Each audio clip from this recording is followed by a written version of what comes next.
ونصلي ونسلم على سيدنا ومولانا محمد نبي الأمين المكين الكريم الرؤوف الرحيم. أما بعد فأعوذ بالله من الشيطان الرجيم. بسم الله الرحمن الرحيم. قال الله تبارك وتعالى في القرآن المجيد: قل لا أسألكم عليه أجرا إلا المودة في القربى ومن يقترف حسنة نزد له فيها حسنا. صدق الله مولانا العظيم. ان اللہ وملائکتہ یصلون علی النبی یا ایھا الذین آمنوا صلوا علیہ وسلموا تسلیما. اللہم صلی علی سیدنا ومولانا محمد وعلی آلہ وصحبہ وبارک وسلم. جسے جسے درود پاک آتا ہے وہ بآواز بلند پڑے گا: الصلاۃ والسلام علیکم.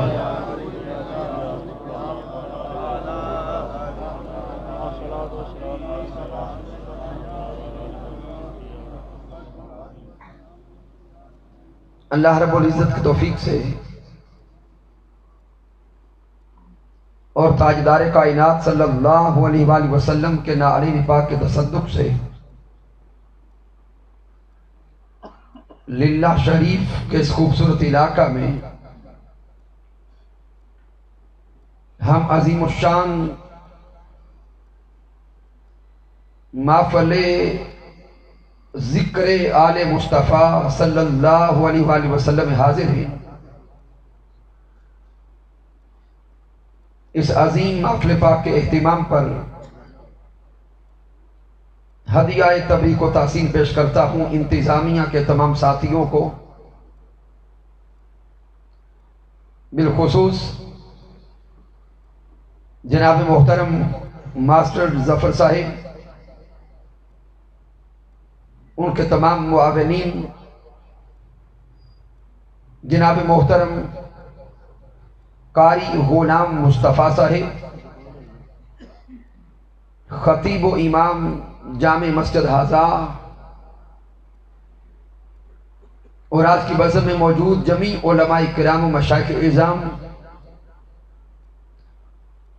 جناب محترم حضرت علامہ محمد عظمت اللہ صاحب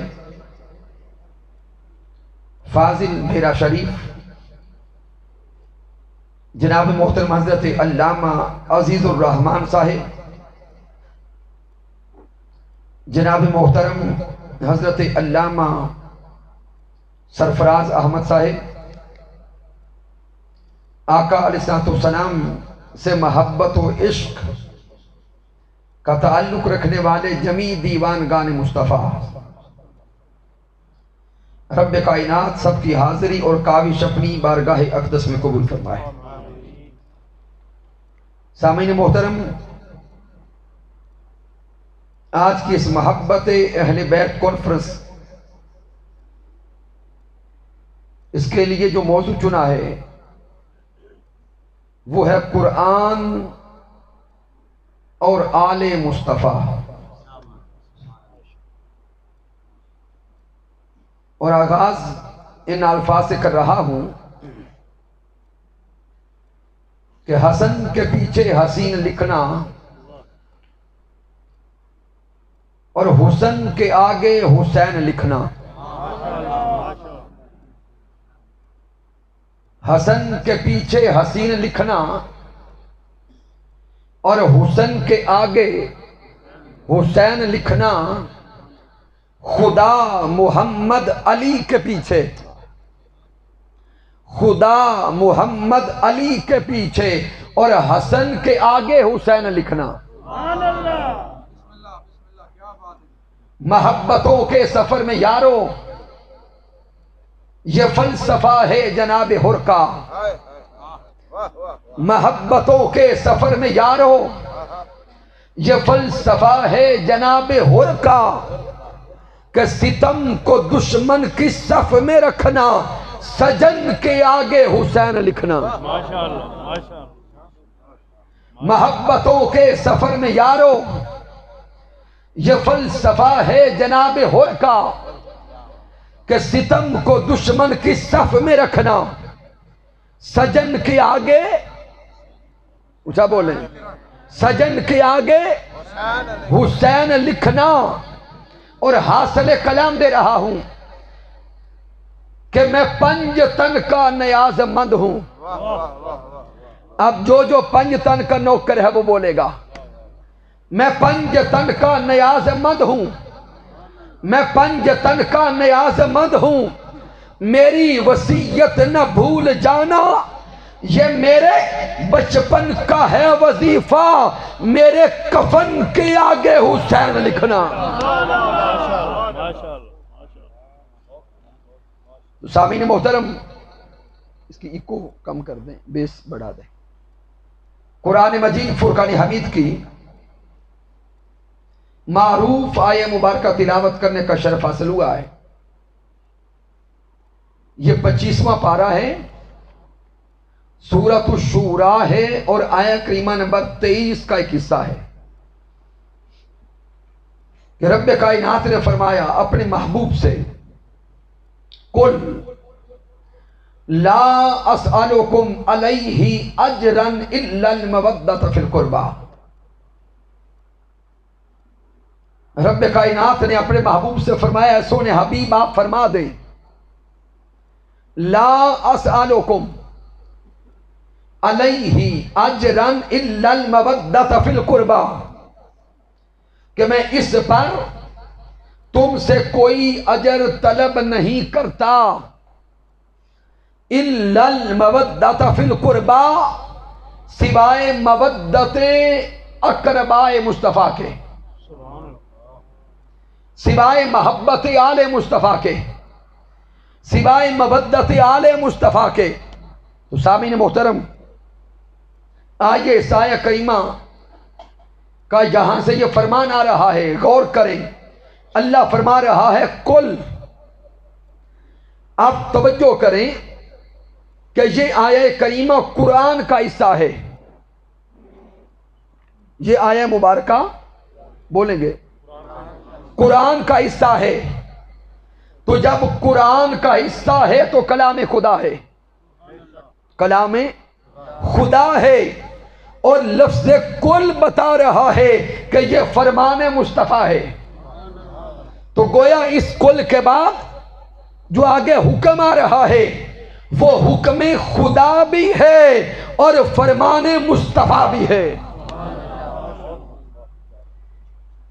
اب توجہ کریں قرآن مجید پر، اللہ کے کلام میں لفظ کل کم و بیش 332 بار آیا ہے، لفظ کل کم و بیش 332 بار آیا ہے، اور کل والی آیات کریمہ کو نکال کے مطالعہ کرتے جائیں، کل والی آیات کریمہ میں جہاں اللہ نے حکم دیے ہیں وہ حکم سارے بنیادی درجہ کے ہیں،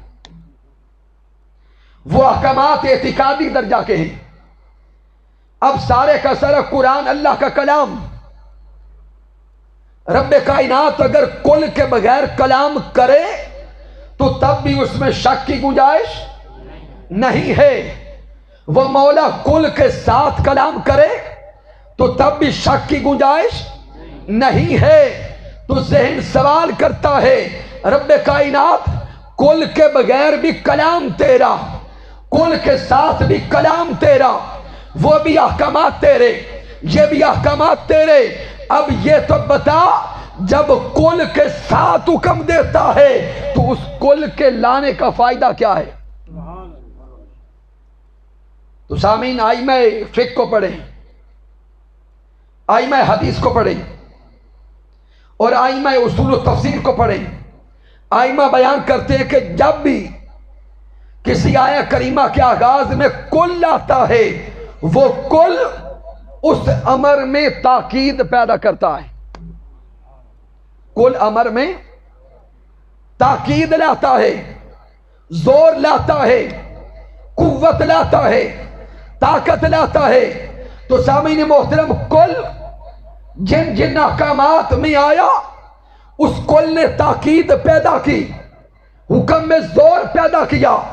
تو سامعین اب اللہ کے قرآن کو دیکھتے جائیں، جن جن مقامات پر اور جن جن احکامات پر اللہ نے زور دینا چاہا، تاکید دینا چاہی، تو اللہ نے حکم لفظ کل سے دے کر امت مصطفیٰ کو اور تمام انسانوں کو یہ پیغام دیا ہے کہ یہ حکم میں کل سے دے رہا ہوں۔ جس طرح کل تاکید لا رہا ہے، اسی طرح حکم کا ماننا بھی لازم ہے۔ مثال کے طور پہ چند آیات کریمہ دیتا ہوں۔ رب کائنات نے جب اپنی توحید کو بیان کرنا چاہا تو میرے اللہ نے فرمایا قل هو اللہ احد اللہ الصمد لم یلد ولم یولد۔ یارو غور کریں، نقطہ اعتقادی تھا، بنیادی تھا۔ اللہ نے آغاز لفظ کل سے کیا تو گویا جب رب کائنات عقیدہ توحید کو بیان کرنا چاہ رہا تھا تو اس عقیدہ کو بیان لفظ پیچھے تک سمجھ آ رہی ہے؟ عقیدہ توحید کو بیان لفظ کل سے کیا۔ جب رب کائنات عقیدہ رسالت کو بیان کرنا چاہ رہا تھا تو رب فرماتا ہے قل ان کنتم تحبون اللہ فاتبعونی یحببکم اللہ۔ اللہ فرماتا ہے کہ سن لو، سمجھ لو، زبان مصطفیٰ سے یہ کلام تم تک کر رہا ہے۔ اگر میری معرفت چاہتے ہو، میرا قرب چاہتے ہو، میری خبر چاہتے ہو، میری محبت چاہتے ہو، فاتبعونی یحببکم اللہ، تو در مصطفیٰ پہ جاؤ۔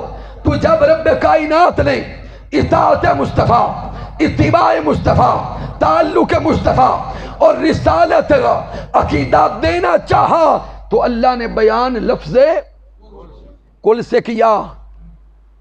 اب جب رب کائنات نے نیت عبادت سمجھانا چاہی کہ عبادت کی نیت کیا ہے تو اللہ فرماتا ہے قل ان صلاتی ونسکی ومحیای ومماتی للہ رب العالمین۔ محبوب ان کو سمجھا دیں کہ نمازیں اللہ کے لیے، نمازیں اونچا بولیں گے، نمازیں اللہ کے لیے، روزے اللہ کے لیے، زکوٰۃ اللہ کے لیے، حج اللہ کے لیے، قولی عبادت اللہ کے لیے، فعلی عبادت اللہ کے لیے۔ تو جب اس اللہ نے نیت عبادت سمجھانا چاہی تو نیت عبادت کو بھی لفظ کل سے بیان کیا۔ تو سامعین یہاں تک سمجھ گئے، کل جہاں جہاں بھی آیا تاکید لایا، بنیادی نکات لایا، اعتقادی نکات لایا۔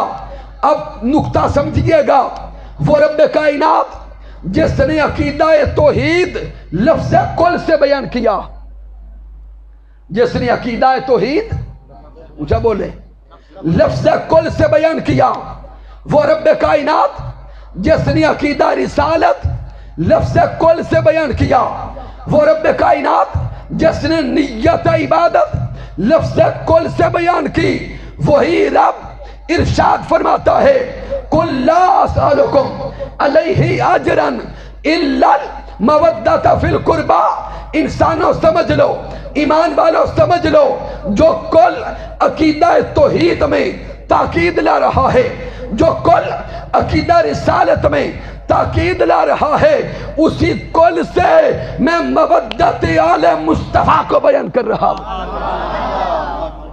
نعرہ تکبیر، اللہ اکبر، نعرہ رسالت، حیدری علماء اہل سنت. تو سامعین محترم، رب کائنات نے جس کل سے عقیدہ توحید کو بیان کیا، جس کل سے عقیدہ رسالت کو بیان کیا، اسی کل سے عقیدہ مودت آل مصطفیٰ کو بیان کیا. اب یہاں سے آگے نکتہ سمجھیے گا. ماشاءاللہ، اللہ سلامت. نعرے تحقیق، نعرے حیدری، مفتی محمد اجاز صاحب. ماشاءاللہ. تو سامعین محترم، اذان ادھر ہوگی نا؟ اذان چلیں توجہ کے ساتھ گفتگو سنیں.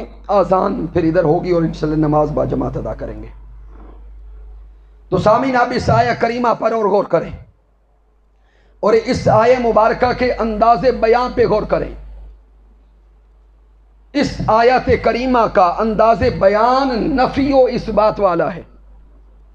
نفی و بولے اس بات، اور نفی و اس بات کا نقطہ بزرگ سارے بڑی جلدی سمجھ جائیں گے، چونکہ آپ نے حضرت میاں محمد بخش علیہ رحمہ کا ایک شعر سنا ہوا ہے کہ نفی اس بات دا پانی ملیا، ہر رگے ہر جائی ہو. اشارہ ہے کلمہ طیبہ کے پہلے حصہ کی طرف. اور سامعین محترم، عربی گرامر میں، عربی لغت میں، علم البلاغہ اور علم البیان میں یہ جو انداز نفی و اس بات ہے، یہ بھی امر میں تاکید لاتا ہے. اپنے امر میں تاکید اور زور لاتا ہے. جیسے توجہ کرے کلمہ طیبہ کے پہلے حصہ پر. رب کائنات کے لیے جو کلمہ طیبہ اللہ نے خود تشکیل دیا اور آقا علیہ الصلوۃ والسلام کے ذریعے ہم تک پہنچا، وہ کیا ہے؟ لا الہ الا اللہ. لا الہ یہ نفی ہے. کیا ہے؟ نفی ہے. نہیں ہے کوئی معبود. لا الہ الا اللہ. پہلے تمام معبودان باطلہ کی نفی ہو گئی. اللہ نے اس بات دیا، نفی کے بعد اس بات تاکید کو لایا بلا تشبیہ و بلا مثال. اب اس آیت مودت کو دیکھیں، یہاں بھی رب کائنات پہلے نفی لاتا ہے. لا اسألکم علیہ اجرا. کلمہ طیبہ میں تھا لا الہ، اور ادھر ہے لا اسألکم. کلمہ طیبہ میں بھی پہلے نفی، اور اس آیت مودت میں بھی پہلے نفی. اللہ کے بعد اس بات ہے، اور ادھر الا المودۃ فی القربى. تو سامعین، جو انداز بیان علم البلاغت کا جس انداز سے تاکید کلمہ طیبہ میں لا رہا ہے، اسی انداز سے تاکید رب کائنات محبت آل مصطفیٰ میں لا رہا ہے. تو سامعین، یہ ساری تاکیدات ثابت کر رہی ہے کہ ایمان والوں کے لیے محبوب علیہ الصلوۃ والسلام کی آل سے جڑنا کتنا ضروری ہے. قل لا اسألکم علیہ اجرا الا المودۃ فی القربى. اب یہاں پر علیہ پہ غور کریں کہ میں اس پر کوئی اجر طلب نہیں کرتا. کس پر؟ آقا علیہ الصلوۃ والسلام اشارہ فرما رہے ہیں کہ میں نے تم تک اللہ کی خبر پہنچائی، اللہ کی وحدانیت کا پیغام پہنچایا، تمہیں ایمان دیا، ہدایت دی، تقویٰ دیا، زہد دیا، ورع عطا کیا، تمہیں ہدایت کا نور عطا کر دیا. جہنم کی طرف چلنے والوں، نسبت مصطفیٰ سے تمہیں جنت کے راستے مل گئے، تمہیں جنت کے ذرائع نصیب ہو گئے، ہدایت نصیب ہو گئی. تو آقا فرما رہے ہیں لا اسالکم علیہ اجرا، اس تبلیغ رسالت میں مجھ پر جو جو مشکلات آئیں، جو جو دکھ آئے، جو تکالیف آئیں، اور جو جو تمہیں اجر مل گیا، اس سب پر تم سے کوئی اجر طلب نہیں کرتا، تم سے کوئی اجر طلب نہیں کرتا، الا المودۃ فی القربى، ہاں صرف ایک شے طلب کرتا ہوں کہ میری آل سے ہمیشہ مودت کرتے رہنا، میری آل سے ہمیشہ مودت کرتے رہنا۔ اب سامعین محترم چونکہ پڑھے لکھے احباب موجود ہیں، ذہن میں ایک سوال پیدا ہوتا ہے کہ آقا علیہ السلام سے پہلے کم و بیش 1,00,000 کے قریب انبیاء کرام گزر گئے،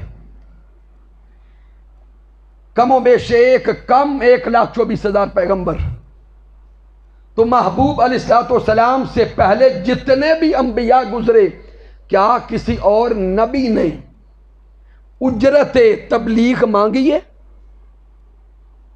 یہ بڑا نقطہ سمجھنے والا ہے۔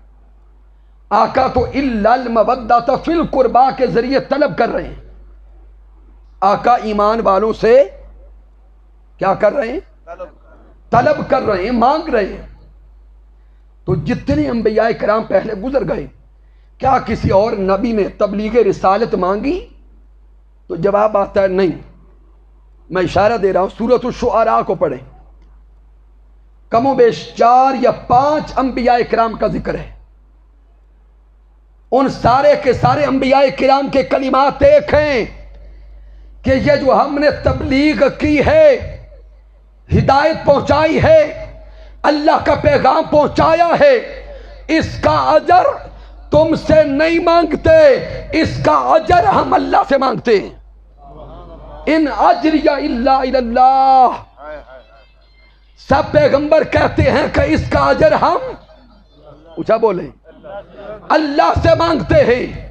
تو سامعین توجہ طلب نقطہ ہے کہ باقی سارے انبیاء اجر اللہ سے مانگتے ہیں، اور ادھر الا المودۃ فی القربى کے ذریعے تاجدار کائنات ایک اجر اپنی امت سے بھی مانگ رہے ہیں۔ تو سوال پیدا ہوتا ہے کہ پیچھے سارے انبیاء اللہ سے مانگتے ہیں، اپنی امت سے کوئی اجرت سوال نہیں کرتے، اور ادھر آقا علیہ السلام اپنی قوم سے، امت سے مانگ رہے ہیں۔ سبب کیا ہے؟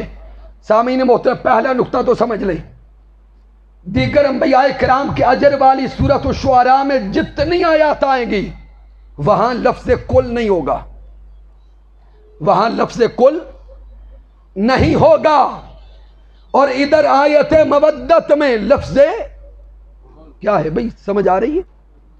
آیت مودت میں لفظ کل ہے۔ یہ کل حکم اللہ کا ہے کہ محبوب آپ کہہ دیں، اے سونے محبوب آپ فرما دیں، اپنی زبان اقدس سے فرما دیں۔ تو سامعین یہ کل بتا رہا ہے کہ یہ طلب مصطفیٰ کی نہیں تھی، حقیقتاً یہ طلب خود خدا کی تھی۔ رب کائنات کا حکم تھا، اور جب اللہ کا حکم آ گیا مصطفیٰ نے فرما دیا، میرے آقا نے فرما دیا۔ تو محبوب کی آل کی مودت کا طلب کرنا یہ حقیقتاً امر خدا کا تھا، یہ طلب خدا کی تھی، یہ چاہت خدا کی تھی، رب کائنات کی تھی۔ تو جب لفظ کل آ رہا ہے تو اب یہ منشا مصطفیٰ کی نہیں ہے، یہ منشا تو خدا کی ہے کہ مصطفیٰ کے امتی مصطفیٰ کی آل سے محبت کریں۔ اب اس سے اگلے نقطے پہ غور کریں۔ چلے یہ مان لیا کہ آقا اپنے اقربا کی مودت مانگ رہے ہیں، تو سوال پیدا ہوتا ہے کیوں مانگ رہے ہیں، کس کے لیے مانگ رہے ہیں؟ کیا اس کا فائدہ اپنی آل کو دینا چاہتے ہیں؟ یہ الگ میٹر ہے، لیکن سامعین احادیث مبارکہ کا مطالعہ کریں، آقا علیہ الصلوۃ والسلام کی زبان اقدس سے مودت آل مصطفیٰ کا طلب کروانا اور مودت آل مصطفیٰ کا اعلان کروانا، یہ مقصود محبت آل مصطفیٰ میں یہ تھا کہ امت مصطفیٰ اگر ہدایت پر قائم رہنا چاہتی ہے، نقطہ سمجھیے گا، آل مصطفیٰ کے ساتھ اگر جڑی رہے گی تو یہ امت مصطفیٰ ہدایت پر قائم رہے گی۔ اگر امت مصطفیٰ کو آقا کی سیرت چاہیے، آقا کا تعلق چاہیے، آقا کی نسبت چاہیے، ہدایت چاہیے، ایمان چاہیے، تو مصطفیٰ کی آل سے جڑ جائیں۔ تو مصطفیٰ کی آل سے جڑ کر بھی فائدہ امت مصطفیٰ کا ہے۔ تو سامعین محترم، آقا علیہ الصلوۃ والسلام کی آل کی محبت کا طلب کرنا اس لیے ہے کہ فائدہ امت مصطفیٰ کو پہنچے۔ اب وہ فائدہ کیا، اس میں آگے اینڈ پہ آؤں گا۔ پھر سامعین آگے لفظ مودت فرمایا، الا المودۃ فی القربى۔ جب طلب کی بات آئی تو محبت نہیں مانگی، محبت آل مصطفیٰ نہیں مانگی، مودت مانگی ہے۔ اب لفظ مودت پر بحث زندگی میں آپ نے کئی بار سنی ہوگی، لیکن میں ایک اشارہ دے رہا ہوں۔ سامعین محترم، اس محبت کا آغاز ہوتا ہے انس سے۔ کہاں سے؟ انس، یعنی کسی کو دیکھا، کوئی اچھا لگا، کوئی بھلا لگا، تو اس کے ساتھ انس ہو گیا۔ اگر وہ انس بڑھتا رہا تو محبت میں بدل گیا، اگر وہ محبت کمال پہ پہنچی تو مودت بن گئی۔ اب فرق کیا ہے؟ محبت وہ مقام ہے کہ جس کے ساتھ محبت ہو اس کے بغیر گزارا ہو جاتا ہے۔ محبت کے بغیر زندگی کا گزارا ہو جاتا ہے، لیکن جب وہ محبت مودت میں بدل جائے، مقام یہ بنتا ہے، مودت اس درجہ کو کہتے ہیں جس کے بغیر زندگی کا گزارا ہوتا ہی نہیں ہے۔ تو رب کائنات نے ایمان والوں سے مودت آل مصطفیٰ مانگی ہے کہ ایمان والوں، اگر ایمان کی لذت چاہتے ہو، ایمان کی حلاوت چاہتے ہو، ایمان کی چاشنی چاہتے ہو، اور ایمان کو درجہ کمال پہ پہنچانا چاہتے ہو، تو مصطفیٰ کی آل سے مودت کرو۔ مصطفیٰ کی آل کی مودت ہی تمہارے ایمان میں لذت بھر دے گی۔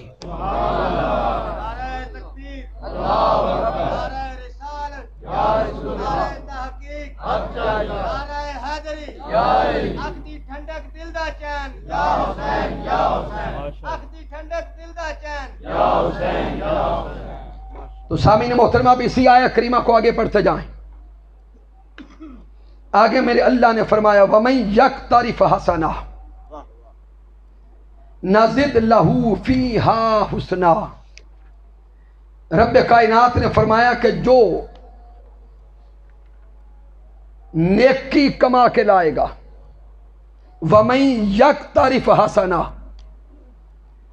جو یوم قیامت اپنے ساتھ نیکی لائے گا، نَزِدْ لَهُ فِيهَا حُسْنًا، ہم یوم قیامت اس کی نیکی کے ثواب کو اور بڑھا دیں گے، اس کے اجر کو اور بڑھا دیں گے، اس کے اجر میں اضافہ کر دیں گے۔ تو سامعین، یہاں تفاسیر کا مطالعہ کریں، ذہن میں سوال پیدا ہوتا ہے کہ یہاں نیکی سے مراد کیا ہے؟ وَمَن يَقْتَرِفْ حَسَنًا، جو حسنہ لائے گا، یہاں سوال پیدا ہوتا ہے کہ حسنہ سے مراد کیا ہے؟ نیکی۔ تو سامعین، نماز بھی نیکی ہے، روزہ بھی نیکی ہے، زکوٰۃ دینا، حج کرنا اخلاق حسنہ اپنانا، یہ ساری نیکیاں ہیں، لیکن یہاں پر غور طلب نقطہ ہے کہ وَمَن یقترف حسنہ، آیت مودت میں حکم مودت کے مان بعد اللہ فرماتا ہے کہ جو نیکی کما کے لائے گا. تو سوال پیدا ہوا یہاں نیکی سے مراد کیا ہے، حسنہ سے مراد کیا ہے؟ تو امام طبرانی کی المعجم الکبیر کو پڑھیں. چلے میں وقت بچاتا ہوں. حضور شیخ الاسلام کی کتاب قرابۃ النبی، اس کا مطالعہ کرتے جائیں. امام حسن مجتبیٰ سے پوچھا گیا، اے امام حسن مجتبیٰ، من یقترف حسنہ، یا حسنہ سے مراد کیا ہے؟ یہاں نیکی سے مراد کیا ہے؟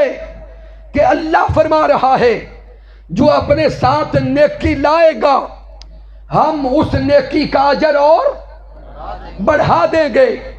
اے شہزادہ مصطفیٰ، اے آقا کی گود میں پلنے والے، آقا کے کندھوں پہ سواری کرنے والے امام حسن مجتبیٰ، آپ بتائیں یا نیکی سے مراد کیا ہے، حسنہ کیا ہے؟ تو امام حسن مجتبیٰ فرماتے ہیں اس آیت مبارکہ میں وَمَن یقترف حسنہ، حسنہ اور نیکی سے مراد ہم اطرت و اہل بیت کی محبت ہے. یہاں نیکی سے مراد اطرت و اہل بیت کی محبت ہے، مودت ہے. گویا اللہ فرما رہا ہے جو یوم قیامت اپنے ساتھ میرے مصطفیٰ کی آل کی مودت لائے گا، محبت لائے گا، جس کے سینے میں مصطفیٰ کی آل کی محبت ہوگی، یوم قیامت بھی ہم اس کا اجر بڑھاتے جائیں گے اور بڑھاتے جائیں گے. نعرہ تکبیر، نعرہ رسالت، نعرہ تحقیق، نعرہ حیدری. تو سامعین محترم، یہاں توجہ طلب نکتہ ہے کہ حسنہ سے مراد محبت آل مصطفیٰ. اب یہاں پر چونکہ موضوع ہے قرآن اور آل مصطفیٰ، اگر قرآن مجید فرقان حمید کی آیات بینات ہی شان آل مصطفیٰ صلی اللہ علیہ وآلہ وسلم میں بیان کریں تو ہماری زندگیاں ختم ہو جائیں گی. لیکن میں اپنے موضوع کو مکمل کرنے کے لیے اب حدیث الثقلین کی طرف آنا چاہتا ہوں، اور یہ مشہور حدیث مبارکہ ہے، اس لیے میں تفصیلی حوالہ جات کی طرف نہیں جاتا. غدیر خم کا مقام ہے. آقا علیہ السلام اپنے صحابہ کرام سے بیان کرتے ہیں کہ اے میرے عاشقو، جدائی کا وقت قریب آ گیا، جدائی کے لمحات قریب آ گئے، اللہ کا پیغام آنے والا ہے، اور اللہ کا یہ بندہ اللہ کا پیغام پا کر رب کی بارگاہ میں جانے والا ہے. آقا علیہ السلام نے راز کی باتیں کی، اور یہ کلمات سننے تھے کہ حضرت صدیق اکبر کی آنکھیں برس پڑی، چونکہ حضرت ابوبکر الصدیق ہم راز مصطفیٰ تھے. آپ کی آنکھیں برس پڑی. حضرت صدیق اکبر کی آنکھوں کا برسنا دیکھ کر دیگر صحابہ بھی معاملہ سمجھ گئے. صحابہ کرام کے چہرے پہ دکھ کی کیفیت آئی تو میرے آقا صحابہ کرام کو فرماتے ہیں اے میرے عاشقوں سن لو، انی تارک فیکم الثقلین، کہ میں تمہارے اندر دو بھاری چیزیں چھوڑے جا رہا ہوں. احدہما کتاب اللہ و اطرتی اہل بیتی. ان دو بھاری چیزوں میں ایک اللہ کی کتاب قرآن مجید ہے، دوسری میری اطرت اور اہل بیت ہے.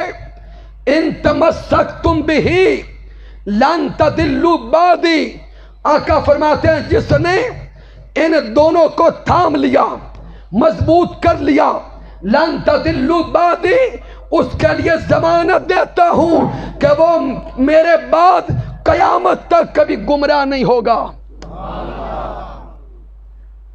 لن یتفرقا حتی یردا علی الحوض، ان دونوں کی سنگت اتنی پختہ ہے، ان دونوں کی سنگت اتنی مضبوط ہے کہ کل یوم قیامت حوض کوثر پر بھی قرآن آل مصطفیٰ کے ساتھ آئے گا اور آل اس قرآن کے ساتھ آئے گی۔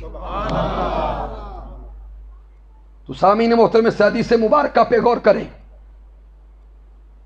آقا علیہ السلام نے اپنی حیات طیبہ کے آخری خطبات میں پیغام دیا کہ مجھ سے محبت کرنے والوں، کلمہ پڑھنے والوں، تمہارے اندر دو چیزیں چھوڑے جا رہا ہوں، ایک اللہ کی کتاب اور دوسری اپنی اطرت اور بولے اہل بیت۔ اور آگے آقا فرماتے ان تمسکتم بہ، آگے صیغہ واحد کا لے آئے، پیچھے ذکر دو کا کیا اور آگے صیغہ واحد ہے، پیچھے بیان تثنیہ کا، آگے ضمیر واحد کی۔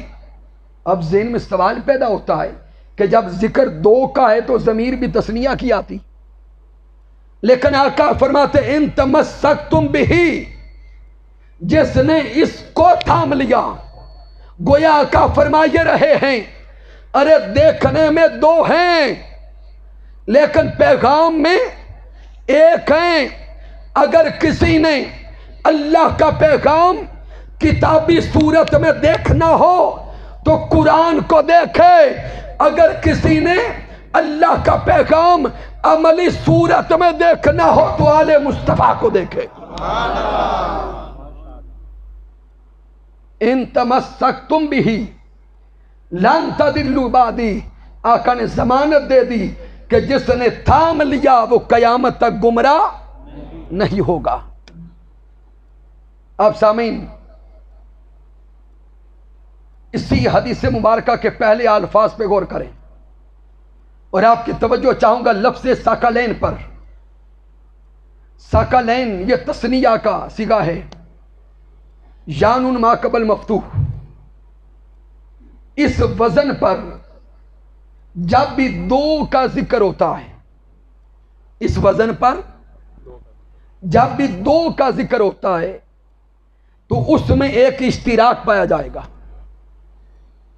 وہ اشتراک یہ کہ ان کی خصوصیات کچھ نہ کچھ ملتی ہوں گی۔ جن دو کا بیان ہو رہا ہے ان کی خصوصیات ملتی ہوں گی۔ مثال کے طور پہ رجلین، سیبتین، آگے دیکھتے چلے جائیں اس وزن پر، مشرقین، مغربین۔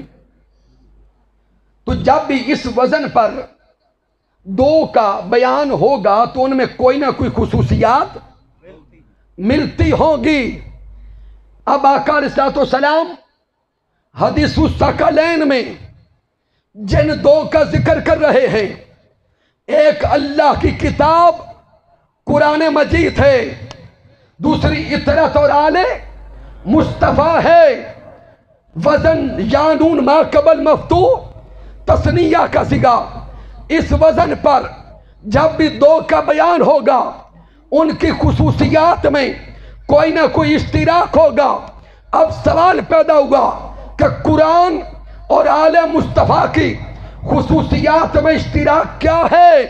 ادھر قرآن کو پڑھ کے دیکھو، ادھر سیرت آل مصطفیٰ کو دیکھو، سمجھ آتی ہے قرآن اور آل مصطفیٰ کا مزاج ایک ہے۔ قرآن اور آل مصطفیٰ کا مزاج ایک ہے۔ جو مزاج اللہ کے قرآن کا ہے وہی مزاج آل مصطفیٰ کا ہے۔ یہ اشتراک پایا گیا۔ اب ذہن میں سوال پیدا ہوگا کہ یہ صفاتی اشتراک کیسے ہے، دونوں کا مزاج ایک کیسے ہو گیا؟ تو سامعین میں وقت بچاتے ہوئے صرف ایک دلیل دیتا ہوں۔ قرآن اللہ کا کلام ہے، آل مصطفیٰ تاجدار کائنات کا گھرانہ ہے، اور آقا نے فرما دیا کہ دونوں کی سنگت اتنی پختہ ہے کہ کل یوم قیامت حوض کوثر پر بھی قرآن آل کے ساتھ ہوگا اور آل قرآن کے ساتھ ہوگی۔ اب دونوں کا مزاج دیکھیں، دونوں کی سنگت دیکھیں، دونوں کا تعلق دیکھیں کہ امام حسین علیہ السلام جام شہادت نوش کر گئے۔ ماشاءاللہ۔ آقا امام حسین جام شہادت نوش فرما گئے۔ جسم اقدس ریگزار کربلا میں ہے، جسم اقدس پر تلواروں کے زخموں کے نشان، جسم اقدس تیروں سے چھلنی، سر نیزے کی نوک پر جام شہادت نوش کر چکے، جسم اقدس کربلا میں ہے، سر نیزے کی نوک پر ہے، پھر بھی قرآن اور آل مصطفیٰ کا مزاج دیکھو، قرآن اور آل مصطفیٰ کا تعلق دیکھو، سر نیزے کی نوک پر ہے لیکن تلاوت قرآن ختم نہیں ہوتی۔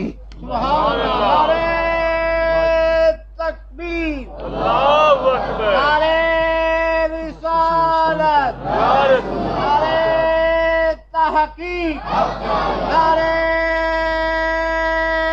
حیدری، تاجدار ختم نبوت زندہ باد، تاجدار ختم نبوت زندہ باد۔ سبحان اللہ۔ تو سامعین محترم، شہزادہ مصطفیٰ نواسہ مصطفیٰ حضرت امام حسین علیہ السلام جام شہادت نوش فرما گئے۔ آقا کے خاندان کی بیٹیاں اسیر ہو گئیں، خاندان مصطفیٰ اسیر ہو گیا، اعلان کر دیے گئے کہ کچھ باغی تھے ان کے سر کچھ لے گئے۔ کوئی نہیں جانتا کہ شہید ہونے والے کون ہیں۔ اسیران کربلا کا قافلہ کربلا سے کوفہ پہنچا، کوفہ سے چلا تو کئی راستوں سے ہوتا ہوتا دمشق کے بازار میں پہنچا۔ دمشق کے بازار میں شادیانے بچ رہے ہیں، ڈھول بجائے جا رہے ہیں اور اعلان کیے جا رہے ہیں کچھ باغی تھے وہ مارے گئے۔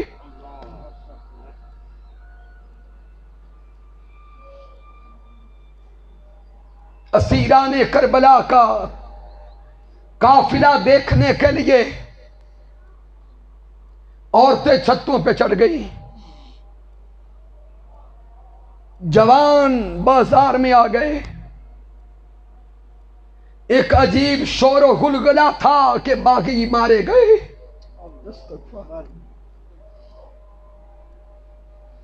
جو بچ گئے ان کو قیدی کر کے یزید کے دربار میں لایا جا رہا ہے۔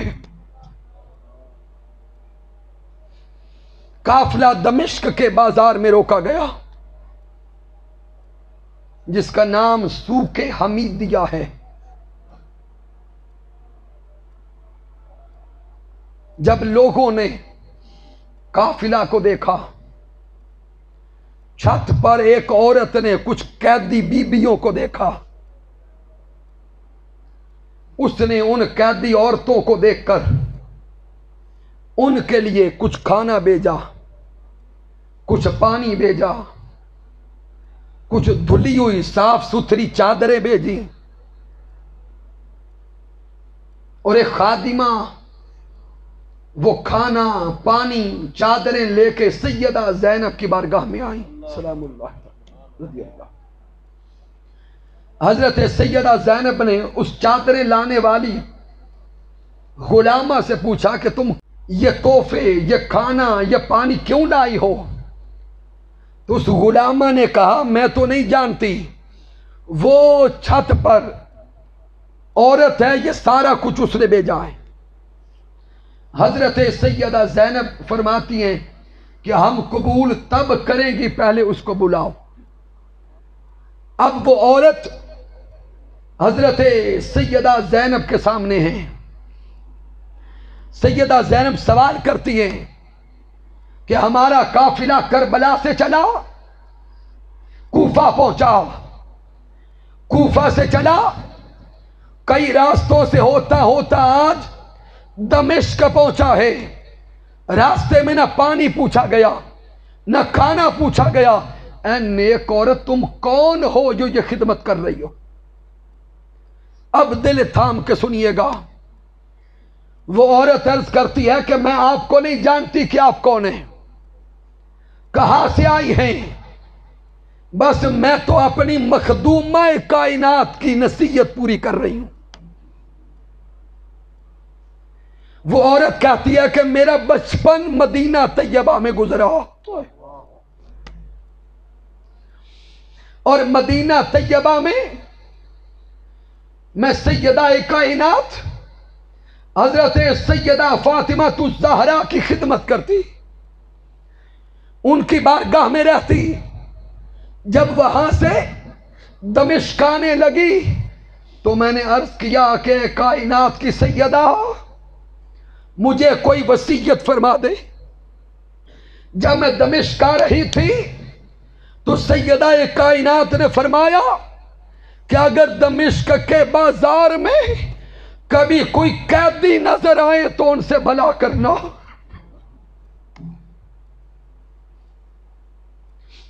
اگر دمشق کے بازار میں کوئی اسیر نظر آئے تو ان سے بھلا کرنا۔ وہ عورت کہتی ہے میں تو اپنی مخدومہ کی نصیحت نبھا رہی ہوں۔ حضرت سیدہ زینب فرماتی ہے کہ ایک نیک عورت، اے نیک بندی، تو نے ہماری خدمت کی، اب مانگ اس کے صلے میں ہم تمہیں کیا دیں؟ اس کا اجر تمہیں کیا دیں؟ وہ کہتی ہے کہ آپ تو خود قیدی ہیں، اسیر ہیں، آپ مجھے کیا دیں گی؟ تو حضرت سیدہ زینب فرماتی ہیں ہم دیکھنے میں اسیر ضرور ہیں، قیدی ضرور ہیں، لیکن ہمارا خاندان وہ ہے کہ جو زبان سے نکل جاتا ہے رب عطا کر دیتا ہے۔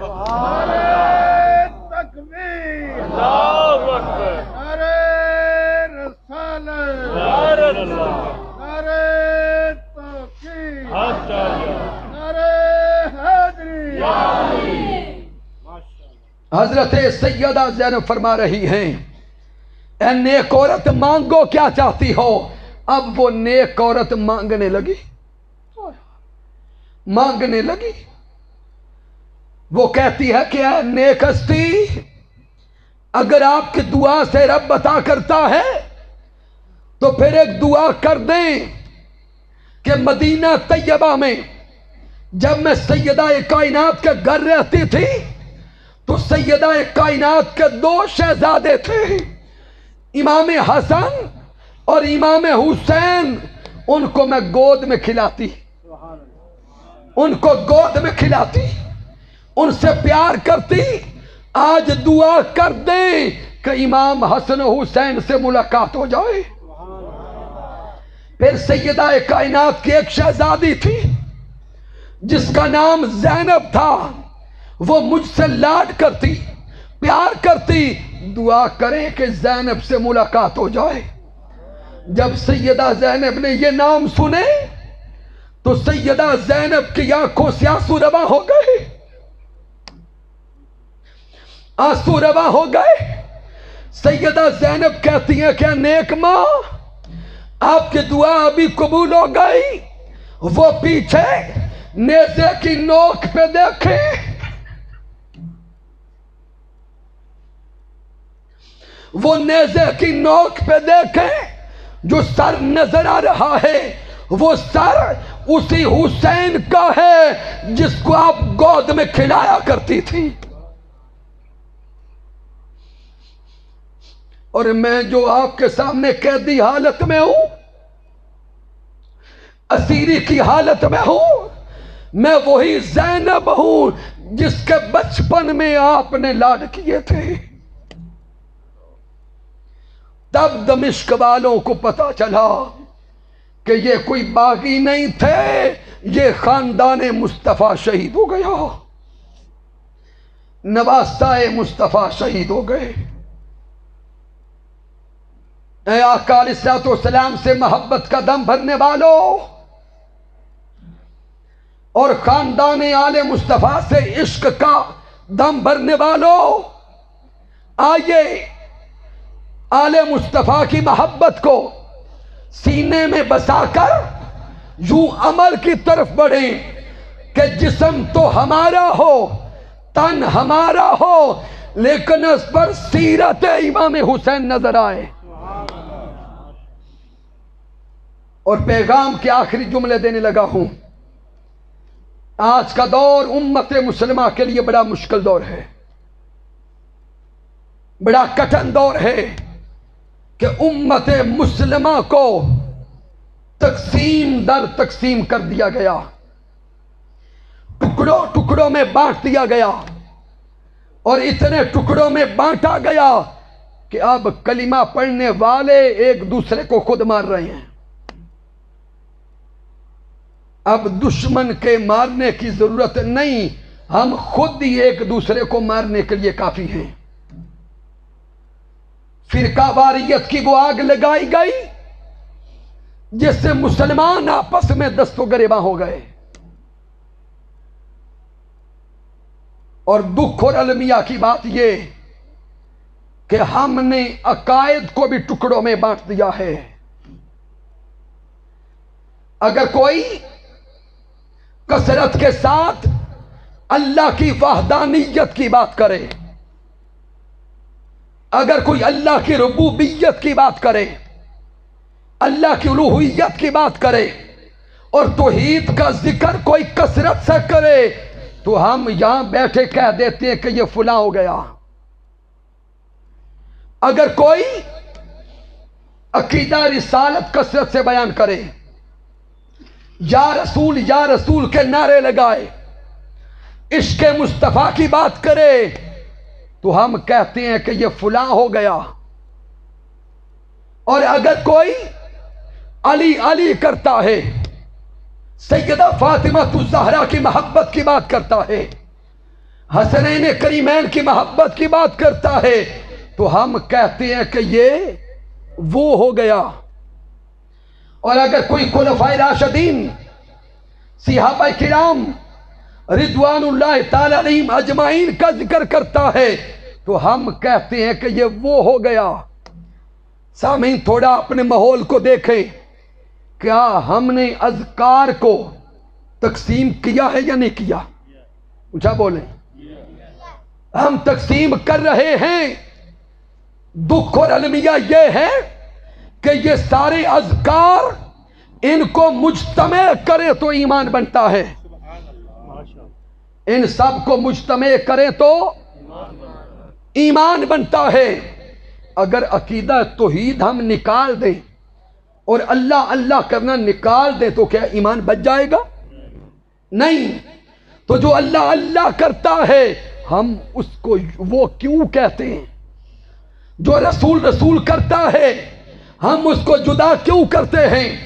آج ضرورت ثمر کی ہے کہ اللہ اللہ کرنے والے، یا رسول کرنے والے، یا صدیق کرنے والے، یا عمر کہنے والے، یا عثمان کہنے والے، اور یا علی کہنے والے، ہم سب اللہ کے نام پر اکٹھے ہو جائیں۔ اگر اکٹھے ہو گئے تو قوت بنے گی، طاقت بنے گی، مضبوطی آئے گی۔ اگر آپس میں ایک دوسرے پر شرک کے، کفر کے، بدعت کے فتوے لگا لگا کر بم بلاسٹ کرتے رہے، نقصان اسلام کا بھی ہوگا، نقصان مسلمان کا بھی ہوگا۔ اس لیے تحریک منہاج القرآن اور حضور شیخ الاسلام ڈاکٹر محمد طاہر القادری مدد اللہ علیہ، آپ کی ساری زندگی کو دیکھیں، آپ نے کسی کو اسلام سے نکالا نہیں ہے،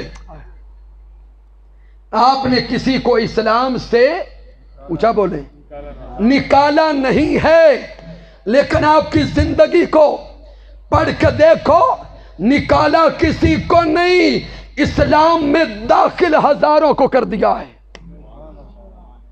اور آخری جملوں پہ غور کرنا، آقا علیہ السلام لوگوں کو اسلام میں داخل کرنے آئے تھے یا نکالنے آئے تھے؟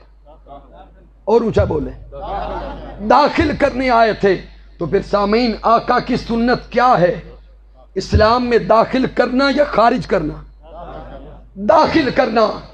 تو اگر تو آقا کی سنت چاہتے ہیں، آقا کی سیرت چاہتے ہیں، تو اخلاق مصطفیٰ پر عمل کرتے ہوئے آؤ دوسروں کو داخل کریں، دوسروں کو اسلام میں داخل کریں، امن کا پیغام دیں، محبت کا پیغام دیں، چاہت کا پیغام دیں، اور کوشش کریں کہ فتنہ مٹ جائے اور آقا کا کلمہ پڑھنے والے ایک ہو جائیں۔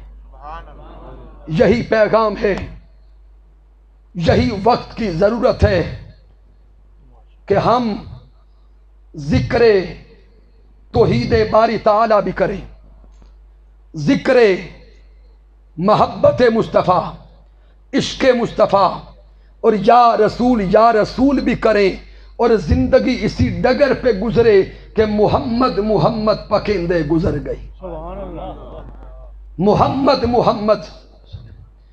پکیندے گزر گئی، احد نال احمد ملیندے گزر گئی، خدا کو ڈٹھوں سے محمد دے اولے تے محمد کو دکھیندے گزر گئی، میں اپنی حیاتی تو قربان تھی وہاں، خدا کو محمد سڈیندے گزر گئی۔ زندگی اس ڈگر میں گزاریں، صوفیاء کی صحبت میں بیٹھا کریں، اللہ والوں کی سنگت میں بیٹھا کریں، چونکہ اللہ والوں کی سنگت ایمان بھی دیتی ہے اور عمل بھی دیتی ہے۔ آج کے اس عظیم الشان محبت آل مصطفیٰ کانفرنس کے انعقاد پر میں بار دیگر ہدیہ تبریک و تحسین پیش کرتا ہوں جناب محترم قاری غلام مصطفیٰ صاحب کو، جناب محترم ماسٹر ظفر صاحب کو، آپ کے تمام معاونین کو۔ میں نے جو کچھ بیان کیا، اگر اس میں کچھ کمی ہے، کوئی کجی ہے، کوئی غلطی ہے، تو مجھ ناچیز کی طرف سے ہے رب کائنات معاف فرما دے۔ اگر اس میں کوئی اچھائی اور کمال ہے تو اللہ کی عزت کی قسم میرا کوئی کمال نہیں، یہ میرے اللہ کا کرم ہے، آقا علیہ السلام کی رحمت ہے، اور میرے قائد، میرے مربی، میرے استاذ حضور شیخ الاسلام ڈاکٹر محمد طاہر القادری مدد اللہ علیہ کی صحبت کا فیضان ہے۔ وما علینا الا البلاغ المبین۔